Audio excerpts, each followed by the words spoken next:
واغفر لنا ما مضى يا واسع الكرم. محمد سيد الكونين والثقلين والفريقين من قرب ومن آجل. يا رب بالمصطفى بلغ مقاصدنا واغفر لنا ما مضى يا واسع الكرم. هو الحبيب الذي ترجى شفاعته لكل حول من الأحوال مقتحم. يا رب بالمصطفى بلغ مقاصدنا واغفر لنا ما مضى يا واسع الكرم. يا رب بعد الرجاء خير منتكس لديك وعد الحساب خير منخرم. يا رب بالمصطفى بلغ مقاصدنا واغفر لنا ما مضى يا واسع الكرم. ومن على جميع الحاضر بمغفرة تمحو خطايا لفيظة ومقتتم.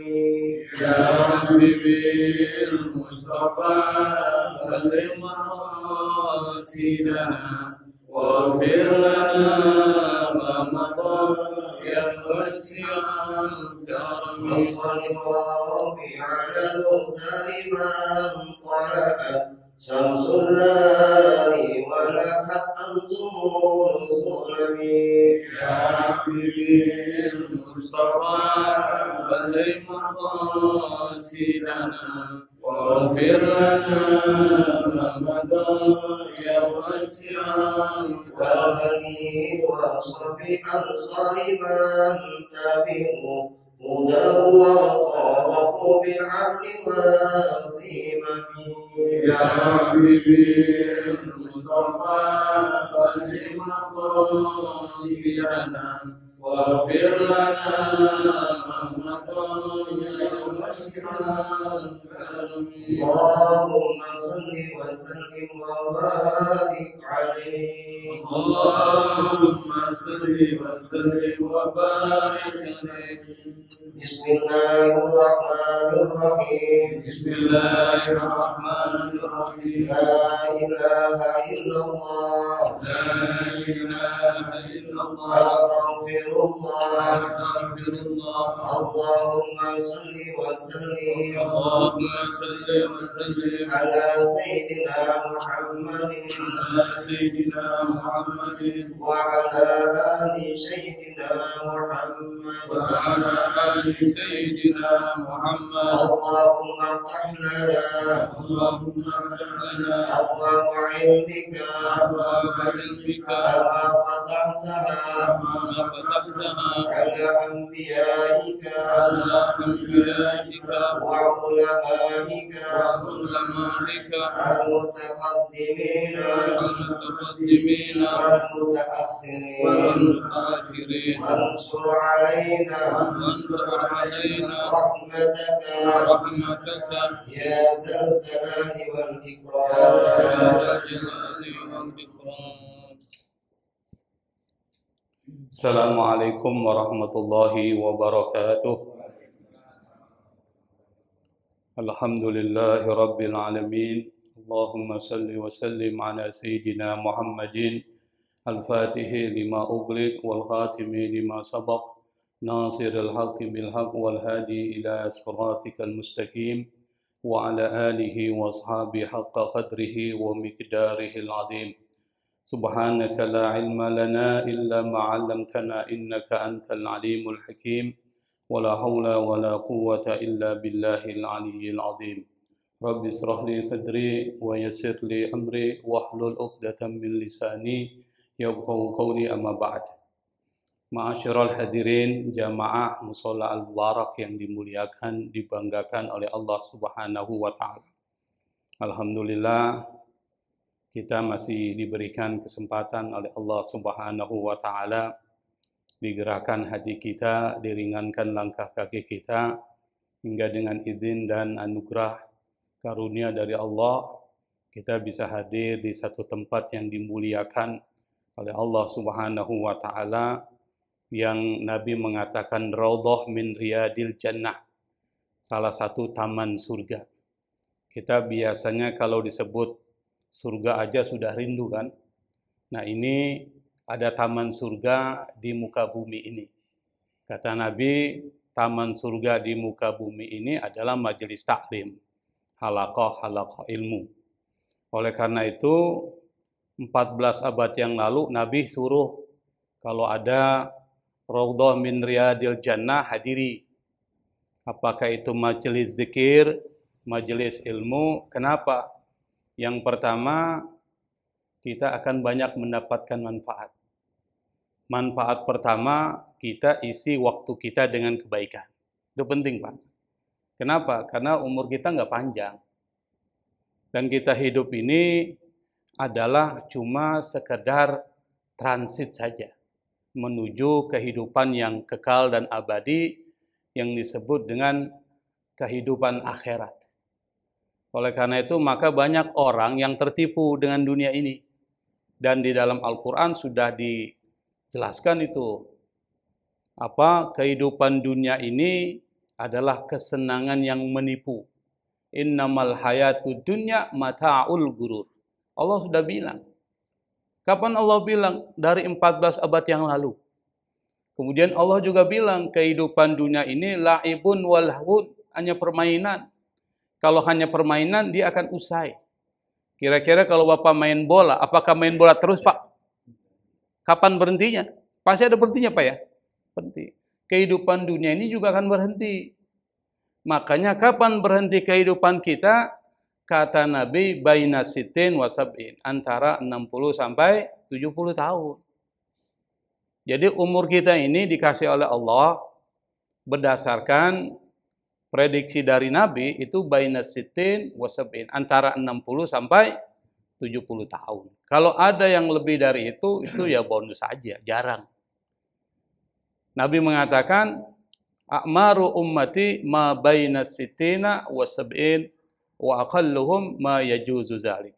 Kata Nabi, umur umatku itu antara 60 sampai 70, kalau ada yang lebih dari itu jarang. Nabi mengatakan demikian. Nabi meninggal di usia berapa sih? 63, 60-an, Pak.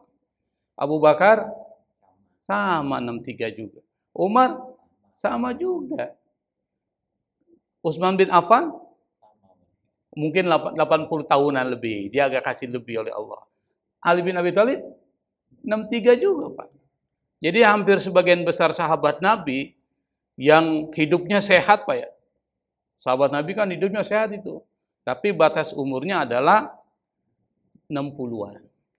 Makanya kalau ditanya apa sih yang membuat orang meninggal, sebenarnya bukan penyakit, Pak. Memang sudah ajal. Sudah batasan umurnya segitu. Yang kedua, sudah rezekinya sampai di situ. Rezekinya sudah habis. Nah, ketika dia kembali kepada Allah, apa yang Anda bawa? Karena hidup setelah mati, hidup di alam barzah. Alam barzah itu adalah alam di mana kita nggak bisa lagi beramal. Makanya di dalam Al-Quran disebutkan, orang yang sudah meninggal minta sama Allah. Apa? Kalau bisa dikembalikan lagi di dunia. Kan di dalam surah Al-Munafikun ada itu. Dikembalikan lagi di dunia, lalu kemudian fa'atasaddaqa wa aku binas salihin. Kalau saya dikembalikan ke dunia ya Allah, saya akan menjadi orang yang banyak sedekah dan menjadi orang yang soleh. Tuh bayangkan. Kenapa? Ada penyesalan di dalam alam barzah. Dan penyesalan itu sudah nggak lagi bermakna. Penyesalan harusnya di dunia, bukan di alam barzah. Alam barzah terputus. Makanya di alam barzah kita minta bantuan. Bantuan siapa? Orang yang masih hidup. Bantuannya gimana? Ngirimin pahala, Pak. Ngirimin pahalanya gimana? Tahlilan. Kalau tahlilan itu kan biasanya doanya apa itu? Rabbana taqabbal wa ausil sawaba ma qara'nahu minal Qur'anil adzim. Jadi sampaikan, kirimkan pahala yang kami baca Quran, apalagi tahlil, tasbih, tahmid, hadiyatan minna wasilah sebagai hadiah. Khususnya yang undang kita itu almarhum yang undang kita. Tapi umumnya orang beriman dapat tuh. Nanti kalau kita meninggal, kita dapat tuh dari kelompok yang beriman. Tapi dapatnya paket umum, bukan paket khusus. Kalau paket umum berebutan nggak Pak? Berebutan. Jadi dikasih paket umum berebutan. Tapi kalau paket khusus didatangi. Ini paketmu nih. Makanya ada wa khususon ila ruh. Nah itu khususnya. Tapi kalau di alam barzakh kita udah menyesal itu Pak. Makanya di alam dunia isi hidup kita dengan banyak melakukan kebaikan. Jangan main-main tuh. Karena kita suka tertipu nih. Isi yang pertama adalah kalau ada majelis-majelis ilmu ya hadiri. Itu adalah perintah Allah, perintah Rasulullah, investasi akhirat. Nah sekarang kita hitung aja hari ini kita investasi apa nih Pak? Dari jam berapa tadi kita di musola ini? Jam berapa Pak? Jam 6 ya? Jam 6 sudah ada. Sampai nanti jam berapa kira-kira nih? Habis sisa jam berapa? Setengah 8. Berapa jam itu? 2 jam, 1 jam setengah. 1 jam setengah. 1 jam setengah investasi akhirat kita itu Pak. Duduk di sini, duduknya aja dapat pahala. Bapak tidur nih, semuanya tidur, saya ngajar, nggak ada yang dengerin. Bapak dapat pahala. Tapi kalau tidur, matanya jangan pakai merem Pak kalau di sini. Kalau mau tidur jangan merem. Jadi tidur aja dapat pahala, apalagi kita dengerin. Apalagi kita catat tuh, kan ada orang yang suka nyatat tuh, nyatat apa yang dipelajari oleh gurunya, dapat pahalanya tambahan. Jadi alhamdulillah bukan orang sembarangan yang hadir di majelis seperti ini, orang yang Allah pilih. Kenapa? Kenapa kita termasuk orang pilihan Allah? Ada orang punya keinginan Pak, ingin datang di majelis, tapi nggak punya kesempatan. Banyak yang gitu Pak? Banyak Pak. Ada orang punya kesempatan, waktunya banyak, luang, santai, tapi nggak punya keinginan. Ada yang begitu Pak? Banyak Pak. Bapak lihat aja tuh yang nongkrong-nongkrong di jalan. Di majelis taklim Nurul Iman, masih ada yang mundar-mandir itu. Itu punya kesempatan tapi nggak punya keinginan. Ada orang punya keinginan, punya kesempatan, tapi pas di jalan tiba-tiba lagi mau jalan ditabrak motor, nggak jadi. Ada begitu Pak ya? Ada. Kita punya keinginan, punya kesempatan, aman di majelis, datang di majelis ilmu. Itu bukan sembarang orang itu orang-orang pilihan Allah Subhanahu wa taala, orang yang diberikan hidayah oleh Allah Subhanahu wa taala, maka kita patut bersyukur. Patut bersyukur kepada Allah Subhanahu wa taala. Nah, pada kesempatan kali ini kita belum masuk kepada kajian ilmu ya, masih muqaddimah. Karena bagaimanapun pula atau bagaimanapun juga penting untuk kita mengetahui apa sih yang akan kita bahas. Tadi Pak Nisbi sudah menjelaskan ada 2 bagian ilmu yang perlu kita bahas, yaitu fikih dan tasawuf ya. Fikih dan kaitan dengan akhlak. Keduanya ini nggak bisa dipisah.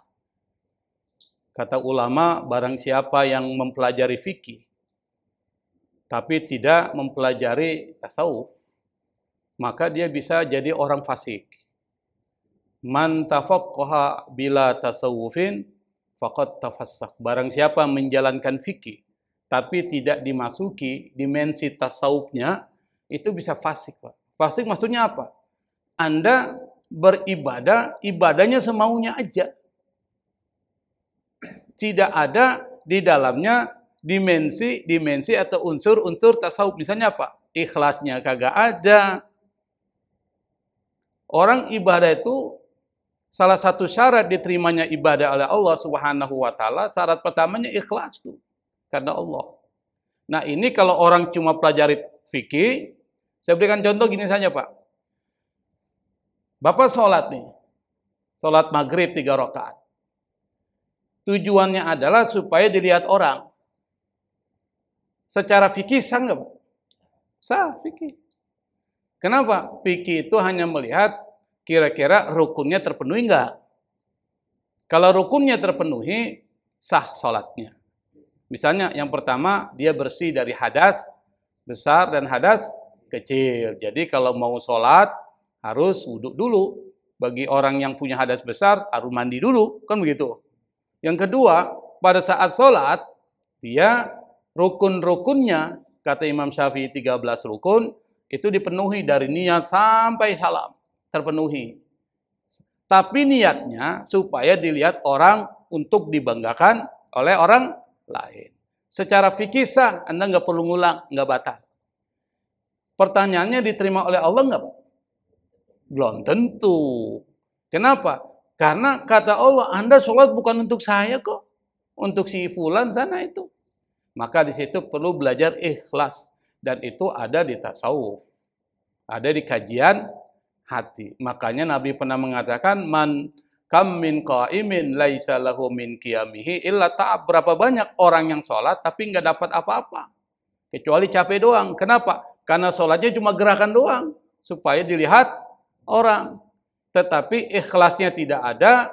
Yang kedua, khusyuknya juga nggak ada. Nanti kita akan bahas tentang khusyuk nanti pada saat pembahasan tentang sholat. Seperti apa sih khusyuk itu? Nah, maka untuk mengetahui hal itu perlu mempelajari dua, fikih dan tasawuf. Tapi ada satu kitab yang menggabungkan itu, yaitu kitab Irsyadul Ibad ila Sabili Rasyad. Jadi cukup satu kitab cukup, Pak. Karena di situ mengandung banyak dua unsur di dalam kajian Islam yang perlu kita pahami. Yang pertama adalah fikihnya ada, yang kedua ada kaitan dengan akhlaknya, dan yang ketiga ada cerita-ceritanya di dalam kitab ini. Ada hikayat. Jadi kitab ini lengkap sebenarnya, karena memang ditulis berdasarkan model Imam Al-Ghazali di dalam kitab Ihya Ulumuddin. Yang di situ digabungkan dua disiplin keilmuan penting yang harus kita pelajari sebagai seorang muslim, yaitu fikih dan tasawuf.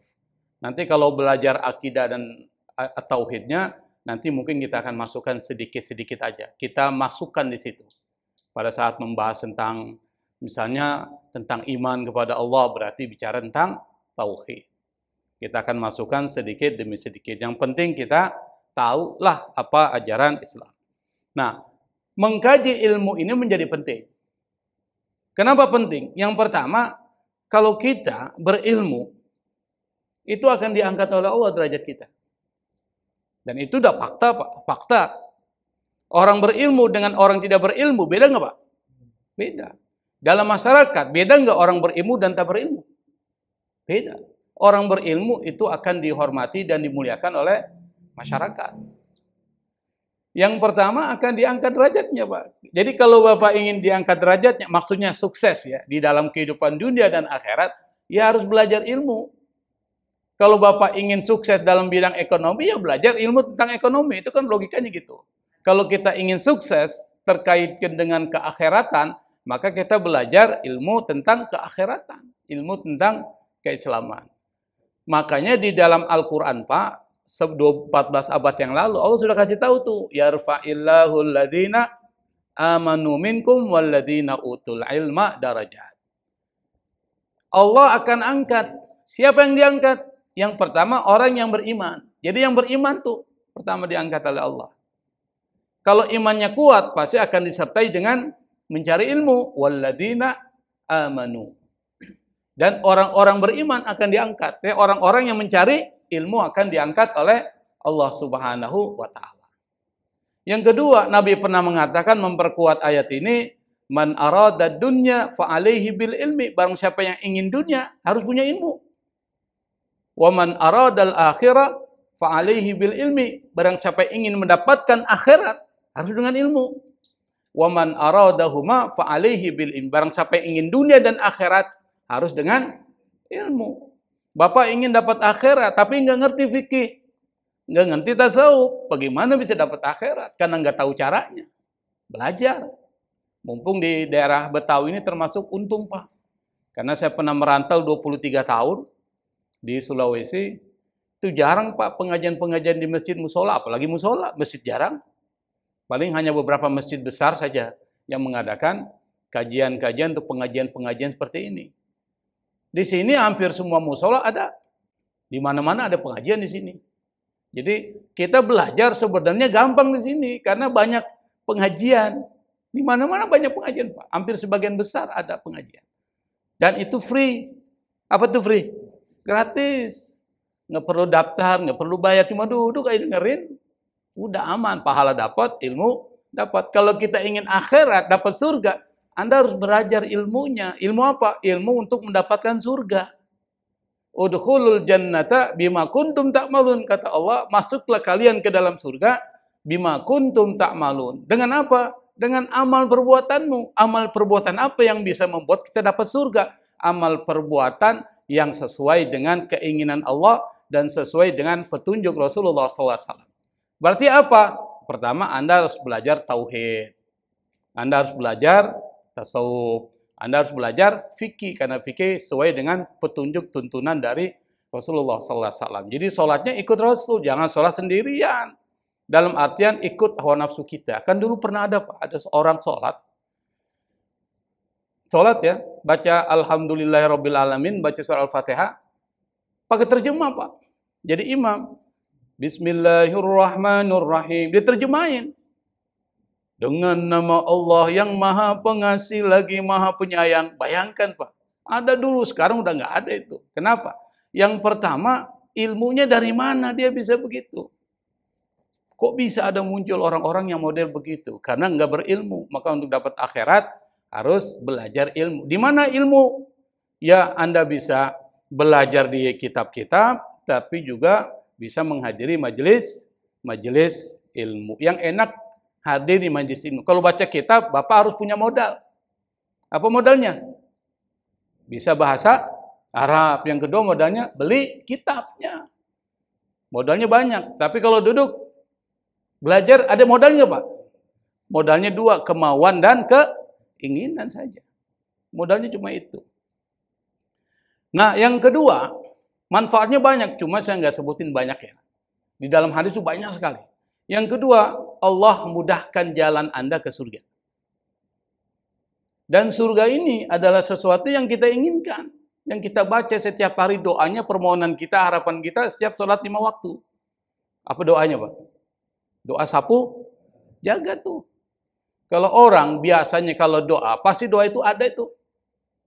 Apa? Rabbana atina fid dunya hasanah wa fil akhirati hasanah wa qina adzabannar. Kita minta sama Allah, ya Allah berikan kebahagiaan dunia, kebahagiaan akhirat. Jadi dua harus diminta, dunia dan akhirat harus bahagia. Jangan dunia hancur, akhirat kita hancur, parah itu. Dunia hancur, akhirat bagus, masih lumayan, Pak. Tapi kita sebagai seorang muslim, dunia harus kita dapat, akhirat juga harus kita dapat. Dan yang terakhir, dimasukkan ke dalam surga. Maksudnya Pak, dijauhi api neraka. Maksudnya masuk ke dalam surga. Itu permohonan kita. Itu. Jangan miskin dunia, jangan miskin akhirat. Kalau miskin di dunia, kaya akhirat masih bagus, Pak. Tapi idealnya kaya dunia, kaya akhirat. Itu doa kita, Pak, yang kita sering baca. Cuma kadang-kadang kita nggak perhatiin tuh. Tapi yang penting lagi, masuk ke dalam surga. Dan itulah simbol atau simbol terbesar kesuksesan seseorang itu surga. Anda masuk ke dalam surga. Kenapa? Di surga, Pak, kita nggak ngapa-ngapain. Bapak mau minta bajigur misalnya, bajigur. Ada nggak di surga Pak bajigur? Di sini susah kita cari itu bajigur sekarang. Di surga, ya Allah, enak nih kalau sore-sore ini makan bajigur atau minum bajigur, belum ada di depan, Pak. Nggak perlu capek-capek nyari. Kalau kita mau makan pisang goreng aja, Pak, capek nggak? Bagaimana capeknya? Anda pergi ke pasar. Beli apa? Pisang. Berarti harus ngeluarin duit. Duit ngeluarin dari mana duit itu? Dari kerja dulu. Habis beli pisang, pulang. Pisangnya diapain? Dikupas dulu, pasti digoreng, Pak. Berarti dengan kulitnya. Dikupas dulu. Habis dikupas diapain? Dibersihin dulu, kan begitu. Habis dibersihin dulu, beli terigunya. Terigunya diolah dulu. Habis itu dikasih air, lalu diaduk-aduk tuh pisang dengan terigu, baru digoreng. Kalau gorengannya gosong, goreng lagi. Kalau gorengannya bagus, kita makan. Capek nggak, Pak? Capek. Surga nggak begitu. Apa yang diinginkan langsung Allah berikan. Dan apa yang kita makan tidak jadi kotoran. Kalau jadi kotoran, capek kita, Pak. Buangnya. Bapak kalau berak, capek nggak, Pak? Capek. Apalagi malam-malam, apalagi enak tidur, terasa perut mules. Masuklah kita ke kamar mandi. Pertama, mengganggu tidur kita. Yang kedua, pas di kamar mandi, kalau kamar mandinya licin, bisa jatuh kita. Pas keluarnya susah lagi, Pak. Ngeden, Pak. Kira-kira kalau ngeden, keluar itu capek nggak tuh, Pak? Capek, apalagi kencing sama. Di akhirat nggak ada lagi terjadi seperti itu. Semuanya adalah kenikmatan semua. Kita nggak perlu bekerja lagi. Dan nggak ada capek. Min ghairi ta'abin wala nasab. Tidak ada capek, tidak ada lelah. Kita makan, semua yang kita makan, lalu kemudian menjadi keringat. Yang keringat itu adalah baunya bau kasturi. Surga. Karena nggak boleh ada bau-bau najis. Di surga nggak boleh ada najis. Karena itu adalah tempat yang suci dan bersih. Kira-kira mau masuk surga nggak, Pak? Mau. Kalau berangkatnya sekarang mau nggak, Pak? Mau. Siapa yang mau tadi? Berangkat sekarang? Nggak ada yang mau. Nah, jadi untuk bisa memahami kehidupan akhirat, ya harus belajar. Kalau nggak belajar, nggak tahu, Pak. Nah, sekarang insya Allah kitab yang kita akan bahas ini, kitab ini nih. Ini kitab terbitan modern, jadi agak tebal karena sudah banyak diberikan komentar. Tetapi nanti kalau memang di sini ada pendanaan ya, mungkin ada pembiayaan di sini, bisa beli kitabnya tipis, bisa dibeli di Tanah Abang tuh, paling 20.000. Kalau ini kitab memang agak sedikit mahal ya, karena memang cetakannya. Kedua sudah diberikan, kalau dalam bahasa Islam namanya sudah ditahqiq itu sudah banyak diperbaiki, dipermudah bacaannya. Penulisnya ini saya akan jelaskan sedikit ya, supaya kita paham. Jadi insya Allah setiap minggu kita bahas ini. Karena ini kan baru pertama ya, kita baru penjajakan. Mudah-mudahan Allah kasih istiqomah. Tapi istiqomah bukan ikatan suami takut istri kalau di rumah, bukan, Pak. Tapi istiqomah yang benar-benar istiqomah. Artinya kita wakafkan waktu kita. Kita wakafkan nih, Pak. 1,5 jam malam Kamis hadir di musola ini. Malam Rabu di Masjid Nurul Iman. Malam apalagi sih? Malam Jumat atau malam apalagi itu kan ada. Hadir aja. Malam Minggu ya. Itu hadir aja. Yang pertama tadi, kalau kita memang tidak mungkin yang sudah umur begini mau belajar kan, bukan tentang bisanya, yang penting kita tahu, tidak perlu kita menjadi ustadz. Kan nggak perlu orang belajar jadi ustadz semua kan. Yang penting kita tahu, kita bisa ngamalin, kita dapat pahala karena menghadiri majelis ilmu. Nah, kitab ini ditulis oleh Syekh Zainuddin Ahmad bin Muhammad Al-Ghazali Al-Funnani Al-Malibari. Yang kalau disingkat namanya Zainuddin Al-Malibari. Siapa dia? Dia adalah seorang ulama besar dari India, dari Malabar. Malabar itu di India.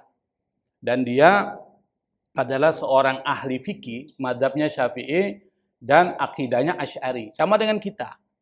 Kita ini fikihnya Syafi'i, akidahnya Asy'ari. Nanti akan di sini dijelaskan tentang kira-kira akidah Asy'ari seperti apa. Saya akan masukkan sedikit-sedikit tentang tauhid juga. Tapi nggak jadi tujuan kita. Fokus kita lebih ke fikih dan tasawuf. Nah, beliau ini adalah sebenarnya ini ada dua Zainuddin ya. Ada Zainuddin awal, ada Zainuddin Sani. Ada Zainuddin Shagir, ada Zainuddin Kabir. Nah, Zainuddin awal ini kakeknya dia. Penulis kitab ini punya kakek namanya Zainuddin. Seorang ahli fikih, ahli tasawuf. Dia menulis satu kitab. Yang kitab itu dipakai di Indonesia dan di dunia. Namanya Hidayatul Azkiya ila Tariqil Auliya. Petunjuk bagi orang-orang yang cerdas menuju jalan waliullah. Dan kitab itu ada komentarnya, ada penjelasannya. Namanya Kifayatul Atqiya. Dan itu yang pernah saya ajarkan di Petamburan. Di Masjid Al-Islah, dekat rumahnya Habib Rizik Syihab. Itu ada masjid besar namanya Al-Islah. Itu selama beberapa pekan di bulan Ramadan saya mengajarkan kitab Kifayatul Atqiya, Syarah Hidayatul Azkiya. Nah, Hidayatul Azkiya yang ngarang kakeknya dia nih. Yang disebut dengan Zainuddin Al-Malibari Al-Awwal. Zainuddin Malibari yang pertama. Kakek dari penulis kitab Irsyadul Ibad yang akan kita bahas. Dan Zainuddin Al-Malibari punya bapak, bapaknya juga ulama besar. Namanya Al-Qadhi Muhammad Al-Ghazali. Bukan Muhammad Al-Ghazali penulis kitab Ihya, bukan. Tapi karena bapaknya atau kakeknya dia itu suka sekali dengan Imam Al-Ghazali. Suka sekali dengan kitab-kitab yang ditulis Imam Al-Ghazali. Dan beliau saking sukanya lalu mengambil nama Muhammad Al-Ghazali, nama dari Imam Al-Ghazali diambil menjadi nama anaknya. Nah, dari situ lahirlah dia Zainuddin Al-Malibari Ats-Tsani, cucunya. Sama dengan Ibnu Rus. Ibnu Rus ada dua, Pak. Kalau Bapak pernah dengar nama Ibnu Rus, yang di barat disebut dengan Averroes, di barat itu terkenal dengan Averroes. Ibnu Rus itu ada dua, ada Ibnu Rus kakek, ada Ibnu Rus cucu. Nah, yang paling terkenal Ibnu Rus cucu, filosof, ahli filsafat. Ya, ini informasi aja. Kalau sewaktu-waktu Bapak ingin membacanya, bisa cari di YouTube misalnya, atau bisa cari juga di internet. Beliau ini adalah seorang ulama yang gurunya juga ulama besar. Namanya Ibnu Hajar Al-Haytami. Ini supaya kita kenal nih tradisi Syafi'iyah ya, supaya kita kenal. Nah, Ibnu Hajar Al-Haytami di dalam dunia tradisi Syafi'iyah, kita ini kan mazhab Syafi'i ini. Ada dua Ibnu Hajar, Pak. Yang pertama Ibnu Hajar Al-Asqalani, ada Ibnu Hajar Al-Haytami.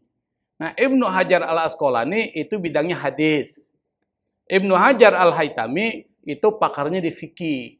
Nah, Ibnu Hajar Al-Haytami gurunya dari Zainuddin Al-Malibari ini, penulis kitab ini. Dia punya guru besar. Dan Ibnu Hajar Al-Haytami itu ulama lahir di Mesir. Sebelum usia 20 tahun, Pak, Ibnu Hajar Al-Haytami itu udah jadi mufti. Apa itu mufti? Mufti orang yang memberikan fatwa. Ya, bayangkan Pak, 20 tahun sebelum sampai 20 tahun sudah jadi mufti, saking pintarnya.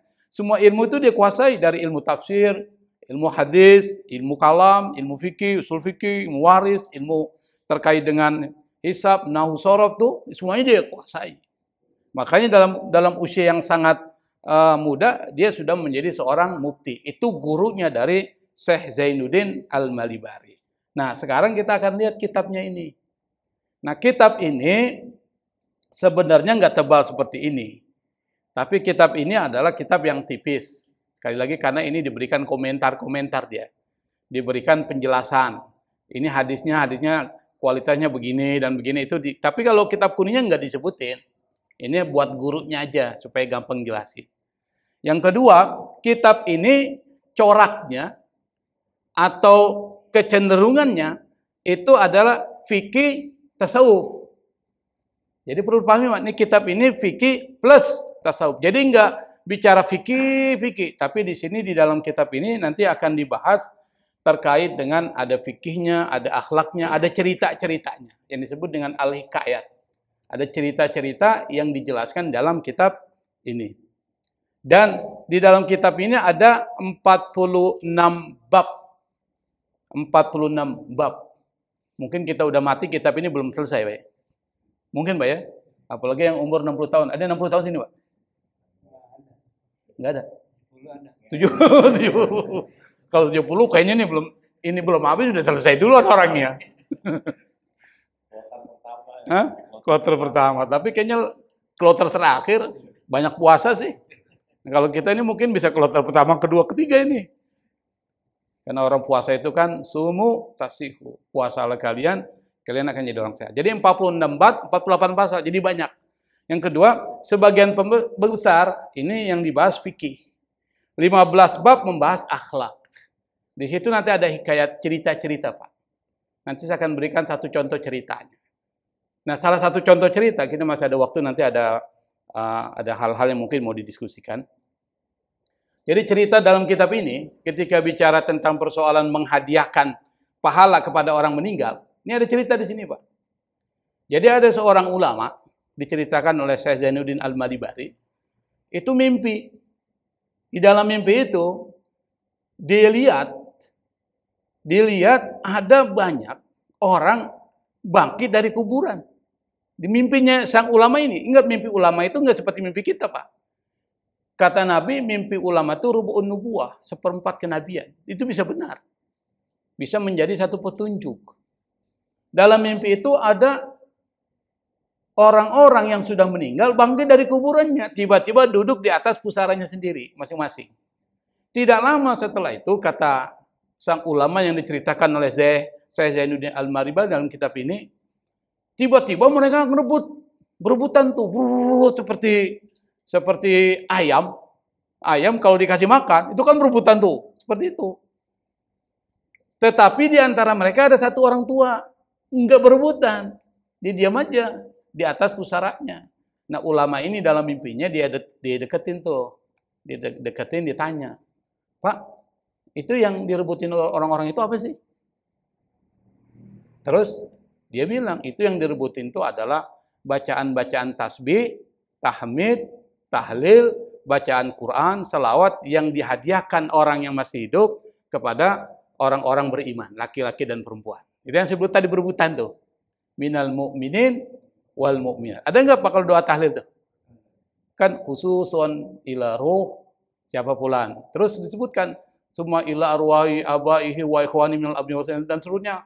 Kemudian disebutkan juga minal mu'minin wal mu'minat. Kalau Bapak dengerin orang yang membaca doa tahlil itu ada tuh. Nah, itu kena dia dapat tuh. Jadi orang beriman dapat semua itu berebutan di seluruh dunia, mereka ngerebutin sekarang. Ngerebutin apa? Kalau ada orang tahlilan lalu menghadiahkan, mereka berebutan terus. Nah, sang ulama ini nanya sama bapak itu, kok bapak nggak berebutan dengan yang lain? Kenapa? Apa kata bapak itu? Saya ini udah cukup, nggak perlu lagi kayak mereka itu capek ngerebutin itu. Lah cukupnya kenapa Pak? Saya punya anak tuh, dia setiap hari baca Quran. Habis baca Quran, dia hadiahkan pahalanya ke saya. Namanya ihda'ut tsawab. Nah, ihda'ut tsawab itu bisa kajian tauhid, bisa kajian fikih. Itu masuk di situ. Menghadiahkan pahala. Kalau orang-orang Wahabi nggak boleh tuh. Wahabi mengatakan pahala nggak sampai. Saya pernah dibilang, itu nggak sampai Ustadz. Saya bilang gini, kira-kira kalau saya baca Al-Fatihah, saya kirimkan kepada orang yang meninggal, sampai atau tidak? Gus Dur pernah ditanya, Gus Dur. Kata Gus Dur sampai. Nah kalau memang sampai, kira-kira apa dalilnya? Kan mereka biasanya suka minta dalil. Dalilnya adalah kalau kita ngirim surat Al-Fatihah kepada orang yang meninggal, kira-kira kalau nggak sampai, balik lagi nggak ke kita Pak surat Al-Fatihah itu Pak? Balik lagi nggak Pak? Enggak, berarti sampai kan? Sama dengan kita ngirim surat. Bapak kalau nulis surat, Pak, terus surat itu nggak balik lagi ke kita, sampai nggak? Tapi kalau surat itu balik lagi ke kita, berarti tidak sampai tuh. Itu pos tuh begitu. Nah, logika dunianya begitu. Yang kedua sekarang ini, oke lah, misalnya saya baca Fatihah, saya kirimkan kepada orang meninggal, nggak sampai, rugi nggak saya baca Al-Fatihah Pak? Enggak kan? Rugi nggak? Saya dapat pahala kok saya baca. Saya kirimkan, nggak sampai. Menurut dia nggak sampai oke. Saya nggak rugi, saya dapat pahala baca. Tapi kalau seandainya saya baca Al-Fatihah, lalu sampai, untung nggak Pak? Untung. Untung pertama, saya dapat pahala baca surat Al-Fatihah. Yang kedua, ternyata membantu orang yang meninggal. Membantu orang yang sudah meninggal. Minimal diringankan siksaannya. Dan Nabi kan pernah bilang, itu setiap Senin, pamannya, yang bernama siapa sih itu? Abu Lahab ya. Abu Lahab itu diringankan siksanya di alam kubur. Diringankan. Kenapa? Karena dia pernah bergembira dengan kelahiran Nabi. Itu diceritakan dalam kitab. Dan dalam hadis juga diceritakan seperti itu. Nah, sang ulama ini lalu diceritakan oleh bapak itu. Disebutkan ciri-cirinya. Anak saya ciri-cirinya begini nih. Ternyata anak itu adalah seorang pembuat kue. Sambil membuat kue, berdagang, dia menunggu dagangannya, dia baca Quran. Nah itu begitu Pak, kalau kita dagang Pak, daripada bengong, kita baca Quran. Jangan buka WA mulu, status sana foto sini kan. Habis waktu itu. Tapi kita baca Quran. Nanti kalau ada pedagang atau pembeli, berhenti dulu. Nanti setelah pembeli selesai, balik, baca lagi begitu. Kerjaannya begitu. Ternyata betul di pasar itu ada orang seperti itu yang dicirikan. Kerjaannya begitu. Sambil dia menunggu dagangannya, dia membaca Quran. Ternyata beberapa bulan kemudian atau beberapa tahun kemudian, sang ulama mimpi lagi dalam mimpinya hal yang sama. Tapi orang tua yang dia temui pada mimpi pertama, nggak berebutan, sekarang berebutan. Besok paginya dia pergi ke pasar di tempat itu, ternyata anaknya sudah meninggal, udah nggak ada lagi ngirim. Makanya Pak, mumpung punya anak, suruh Pak, diajari Quran. Kalau habis baca Quran, suruh menghadiahkan kepada yang sudah meninggal. Dan diwasiatkan, nah nanti kalau saya meninggal, kau kirimkan ya bacaan Quranmu, hadiahkan ke saya. Dibilang gitu. Wah, itu wasiatnya. Khusus supaya memberikan manfaat dan syafaat buat kita pada saat kita berada di alam kubur. Saya pikir ini bisa sampaikan sebagai mukaddimah pembukaan pengajian kita. Semoga bisa istiqomah, bisa konsisten, sehingga ini menjadi investasi akhirat kita ketika kita menghadap Allah Subhanahu wa taala. Wallahul musta'an, wallahul muwaffiq ila aqwamit thoriq, wal afwa minkum. Wassalamualaikum warahmatullahi wabarakatuh.